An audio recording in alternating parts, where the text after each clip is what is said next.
The reason is money is toxic. After 1971, people who work for money are getting poorer because the way your wealth is sucked out of you by the Fed, by the U.S. Treasury, and by our government and our school system is the people that work for money get poorer. The people that save money get poorer.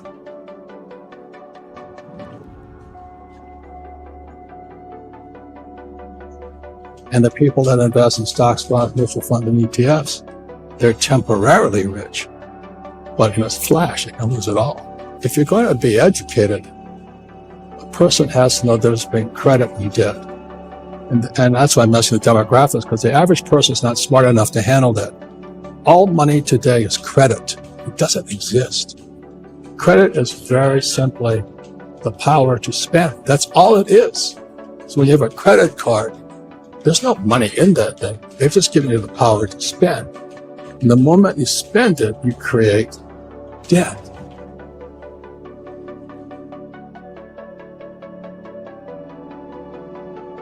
Rich don't work for money. Right. The reason is money is toxic. After 1971, people who work for money are getting poorer because the way your wealth is sucked out of you by the Fed, by the U.S. Treasury, and by our government and our school system is the people that work for money get poorer. The people that save money get poorer. And the people that invest in stocks, bonds, mutual funds, and ETFs, they're temporarily rich, but in a flash, they can lose it all because they don't have an education. So that's why I can ask the demographics. I generally speak to different groups, but primarily my groups are very well-educated entrepreneurs. But so many people want to get rich, but they have horrible teachers. And then they work for fake money. The US dollar is fake. They print trillions of it every month, a day. And then you buy these fake assets. I don't touch that stuff. But the average person should. So that's why demographics and a person's desire to be rich is probably more important than their education. I said, I want you to teach me about money. So why should I teach you? You go to school, my poor dad's not going to teach you. He says, I said, oh, finally he acquiesced. He said, okay. He said, but if I teach you, you work for me for free. And I said, why for free? My poor dad went nuts. He said, so if I pay you, you think like an employee. Your brain will change. If you learn never to work for money, you'll be a rich man. So my dad, the poor dad. And the backstory for people, your dad was the poor dad. Right. PhD. Stanford, Northwestern, University of Chicago, the head of education for the state of Hawaii, candidate for lieutenant governor of Hawaii as a Republican of all things. They know nothing about money. And they teach our kids. Right. They're good people. 80% are good people. 20% just are there for the pension and the paycheck. So you may say, well, aren't you working for money? But we'll go into that next. I don't want what's called a paycheck. I want cash flow.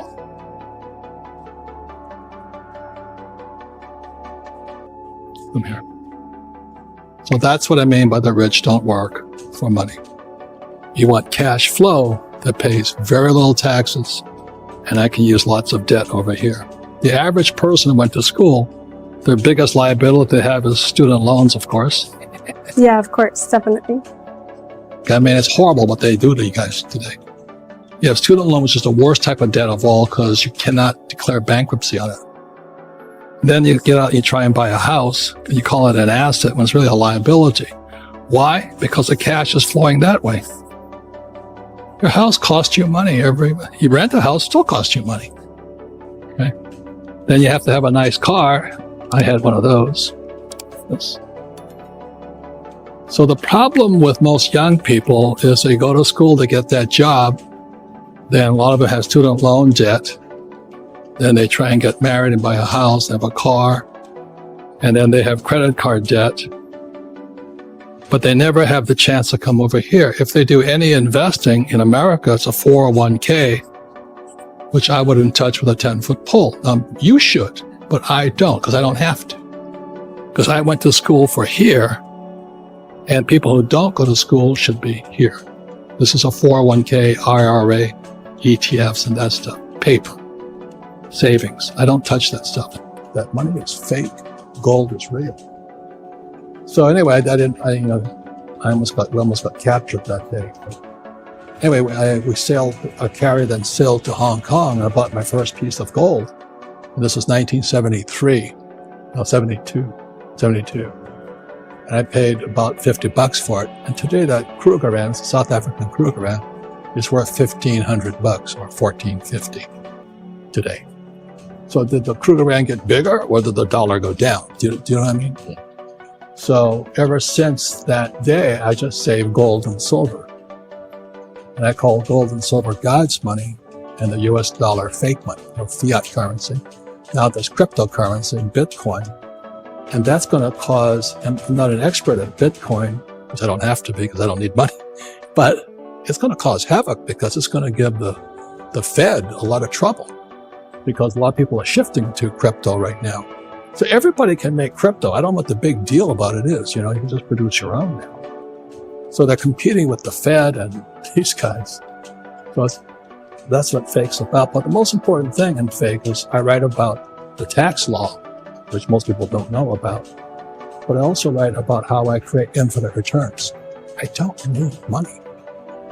And so and that's what the financial education I went through is I can go anywhere and make money using debt. I can use other people's money. So since I don't need money, I save gold and silver. And that's kind of my MO.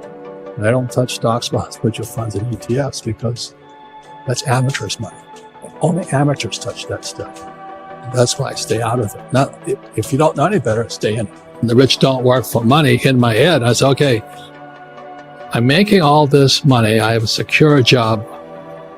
But what's beyond that? And that's where education comes in.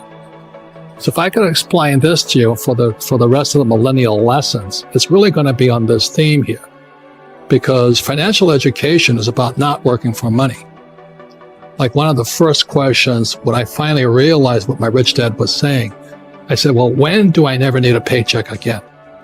See, my goal wasn't, go to the moon or, cure cancer. My job was, when would I never need a paycheck